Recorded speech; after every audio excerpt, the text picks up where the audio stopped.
Hello dear students, welcome to Takshashila YouTube channel. Today I am going to explain second lesson of standard 6. The title of our lesson is How the Dog Found Himself a New Master. ये जो lesson है वो एक dog की story है कि किस तरह से जो डॉग था वो पहले अकेला रहता था, लेकिन जब उसे ये लगा कि अकेले ही वो अपने लिए खाना ढूंढना और सब कुछ उसे नहीं समझ आ रहा, तब जाके वो अपने लिए एक मालिक की तलाश करता है. फाइनली उसे मालिक मिल पाता है या नहीं, या वो हम just let's see the story. This story divided into 10 paragraphs. Today I am just going to explain till paragraph 5. Paragraph 1. Dogs were once their own masters and lived the way wolves do, in freedom, until a dog was born who was ill pleased with this way of life. एक समय की बात है, एक time की बात है जब जो डॉग्स थे वो अपने खुद के मालिक खुद ही थे. उनका कोई मालिक नहीं था, वो खुद अपने मालिक थे. वे भी जस्ट वुल्फ की तरह ही एकदम फ्रीली यहाँ वहाँ घूमते, अपने लिए खाना ढूंढते. तभी अचानक एक क्या होता है, एक ऐसे डॉग का बर्थ होता है जिसको कि ये फ्री लाइफस्टाइल बिल्कुल पसंद नहीं होती. उसे लगता है कि उसको ये अकेले खाना ढूंढना, अकेले यहाँ वहाँ घूमना, वो सब इन चीज़ों से थक जाता है, बोर हो जाता है. तो वो उसे लगता है कि उसके लिए क्यों ना एक ऐसे मालिक की खोज की जाए. He was sick and tired of wandering about by himself. वो जो डॉग होता है, का नया जो बर्थ होता है, वो उसे ये लगता है कि अगर वो अकेले उसके लिए खाना ढूंढना है तो कई बार ऐसा कि उसे जो बलशाली जो दूसरे जानवर हैं, जो उससे ज़्यादा कैपेबल है, उससे ज़्यादा स्ट्रॉन्ग है, तो उनका भी हमेशा डर उसके ऊपर लगा रहता है. उसे ऐसा लगता है कि उसकी रक्षा कौन करे. देन आफ्टर क्या होता है,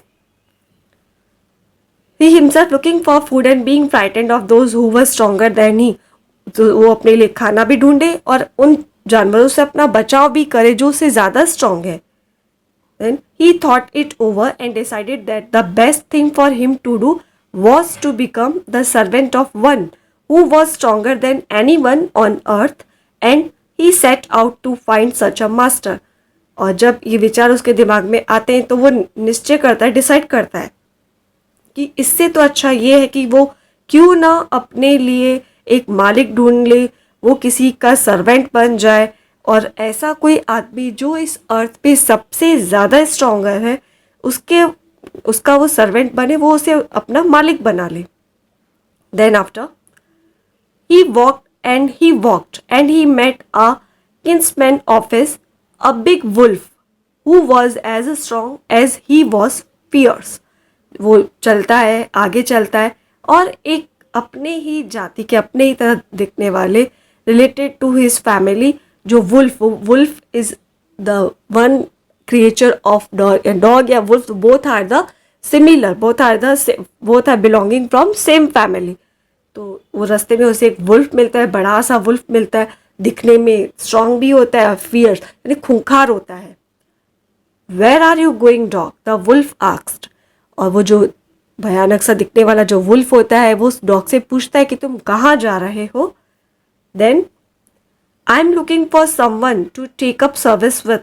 मैं अपने मालिक को खोज कर रहा हूँ, या मैं ऐसे इंसान को ढूंढ रहा हूँ जो ताकतवर है और मैं उसके लिए काम करना चाहता हूँ, उसके साथ रहना चाहता हूँ.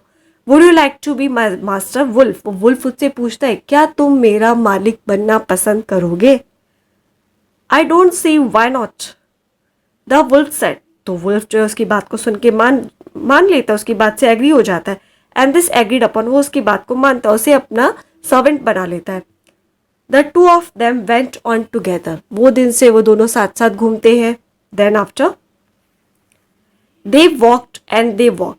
वो आगे चलते घूमते and all of sudden the wolf lifted his nose, sniffed. और अचानक से जो वुल्फ होता है अपनी नोज को ऐसे स्निफ करते, नहीं कुछ ऐसे उसको एक स्मेल सी आती है, वैसे ही सूंघता है जैसे डॉग्स की, जिस पे कुछ अजीब सा जब उनके सामने आता है तो अपनी वो सेंसिंग पावर से वो पता कर लेते हैं उनके एनिमीज को. तो वुल्फ भी वही करता है. Darted quickly off the path and into the bushes and crept deeper into the forest. और वो जो वुल्फ है उस खतरे को, जब उसे लगता है कि कोई खतरा उसकी तरफ आ रहा है, तो वो वहाँ से जल्दी से झाड़ियों के बीच में से होता हुआ भागता हुआ जंगल की तरफ जाता है, अंदर घने जंगल में। The dog was much surprised. और जो डॉग होता है वो ये देख के बहुत सरप्राइज हो जाए, क्योंकि उसे लगता है कि जो वुल्फ था वो सबसे ज़्यादा स्ट्रांग है। What is come over you master, वो ही आस्क्स। जो डॉग होता है वो अपने मालिक से पूछता है, अपने वुल्फ मालिक से पूछता है कि क्या हो रहा है, तो आप ऐसे क्यों भागे। What has frightened you so, कि आप किससे डर रहे हैं, आपको क्या चीज़ परेशानी कर रही है। Can't you see there is a bear out there and he might eat up both of us, you and me. The जो वुल्फ है उसे कहता है, क्या तुम्हें देख नहीं पा रहे हो, क्या तुम्हें पता नहीं चल रहा है कि वहाँ से एक वुल्फ आ रहा है। वहाँ से जो वुल्फ कहता है कि देखो वहाँ से एक बियर आ रहा है, एंड और हो सकता है कि वो तुम्हें और मुझे, हम दोनों को खा ले। Then after 5th paragraph, seeing that the bear was stronger than the wolf, the dog decided to take up service with him, and he left the wolf and asked the bear to be his master. तो जब dog को ये लगता है कि जो wolf है उससे भी ज़्यादा स्ट्रांग तो बियर है, तो वो बियर से कहता है, वो डिसाइड करता है कि वो बियर के पास जाएगा। वो वुल्फ को छोड़ देता है और बियर से पूछता है कि क्या आप मेरे मालिक बनेंगे। The bear agreed to this readily and said, "Let us go and find a herd of cows. I will kill a cow and then we can both eat our fill." और वो जो बियर होता है वो भी ready हो जाता है उस डॉग की बात को सुनकर, और वो उसका मालिक बन जाता है। उसे कहता है कि चलो हम साथ चलते हैं और एक काऊ का हर्ड यानी काऊ का झुंड ढूंढते हैं, फिर मैं एक गाय को मारूंगा और हम दोनों साथ में मिलके खाएंगे। Okay, students, it's enough. We will meet again in our next lecture. Thank you.